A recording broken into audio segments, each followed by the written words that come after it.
எனக்கு காவலனாய் நீர் இறங்கி வாங்க, எனக்கு பலனாய் நீர் இறங்கி வாங்க, எனக்கு ஒரு பெரிய அடைக்கலமாய் நீர் இறங்கி வாங்க, எனக்கு விடுதலை நாயகனாய் இறங்கி வாங்க என்று சொல்லி ஆண்டவரை நோக்கி பார்த்து கூப்பிடும் போது ஆண்டவர் என்ன செய்கிறார்?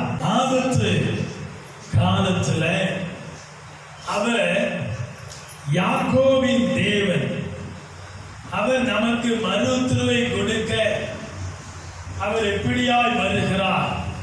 2வது வசனம் சொல்லுகிறது, அவருடைய பரிசுத்த ஸ்தலத்திலிருந்து